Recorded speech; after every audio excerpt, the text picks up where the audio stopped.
Uomini, donne, tositi e putelotti, mia vi saluto e insieme al Zimigotti a brindare al mio ritorno e a tutta sta gente che mi sei intorno. 30 anni di esilio già sta tanti, ma mia vi perdono cittadini e vi abbraccio tutti quanti. So ritornare mi si spacca il cuore per sta emozione per tutto sto calore. Stanno San Biagio già sta grande e grazie che ne fate tante a sto popolo così da bisognoso perché so ritornami sindaco gramegnoso. Basta con ste ciaccole di rito, la seme che mi sbrocca e c'è un mederito. Ho visto delle robe in giro per la prova che neanche a Roma Dio le si trova, asfalto bellissimo, lampioni, case nuove, macchine di lusso e gente che si muove. E mi aveva detto che tutto si cambia, ma mia non pensavo che fossimo arrivati fin qua.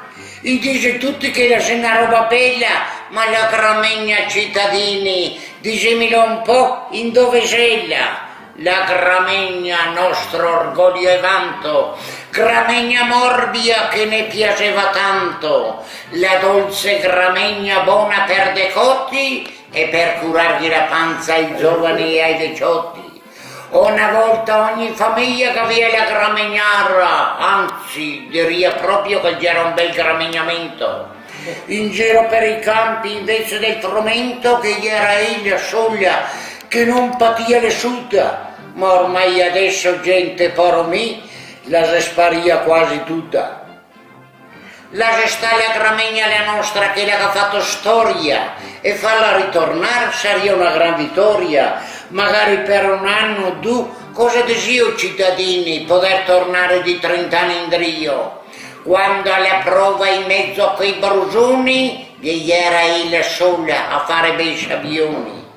Quante vacchette garumega Gramegna, e se per questo la storia ce lo insegna, che alla prova non che c'è stato o tosa, che non cappia più il latte di vacca gramegnosa.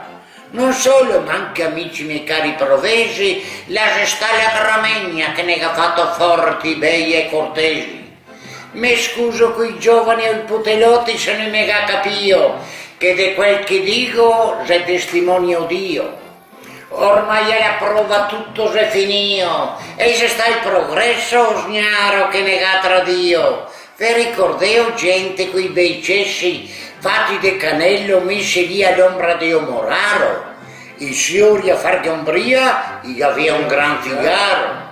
E quei bei due mariti appena fuori di casa e la concimaia cittadini che quando l'era rasa la spandea quel poggio in giro per la corte e quei profumi di ciance fermentai che te ne briava in giro per le strade, i polmoni e si gonfiava e i bronchi si verzea e di sta roba qua gente di prova e di Lobia e di San Bonifacio tutti gli ne aveva.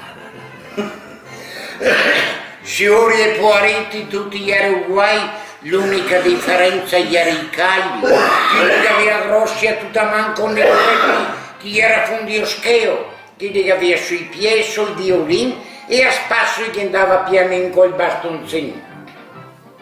E le nostre donne cittadini, sempre forti e sane, tigno su con verze mandriane, sì. Per rompere la noia li andava sul morale a pelare la foglia.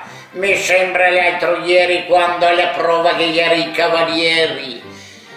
Mezza onza o non sa quante piagnare. E quando gli era l'ora di filare, li impienava perfino la camera da letto de rame de Salgaro. Ah, che diletto! A vedere che i bei bigliati arrampegar pian pian su per il letto e su per il comodino.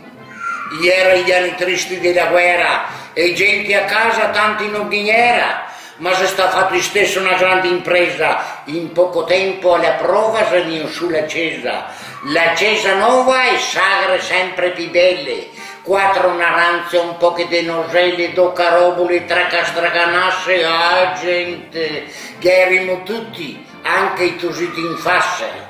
suonava la giostra, lei era una sola e la suonava Vola, colomba bianca vola. Basta con questi ricordi di malinconia, ancora festeggiamo San Biagio in allegria perché i 150 anni di Sagra è la prova. Tanta gente famosa che avevamo intorno con il papà del gnocco, Cencio Garabia, il conte Spalevieri, il paron della Torre, il mastro Sogarere del Turbolin de Monteforte del Pont e molte altre maschere della zona di Verona. Battemmo le manforti chi ne senta e che tutta sta gente vada via contenta. Femo festa un po'. Noi altri la fino anche domani per la benedizione della Vola, che San Biagio ne protegga, che potremmo assassinare qualche polestrello senza che qualche ossa non ne vada per le traverse. È il sindaco della Gramigna il Gaffinio ed ora signore e signori grandi e piccini, vicini e lontani, se avevo soddisfatto, fine pure. Bravo!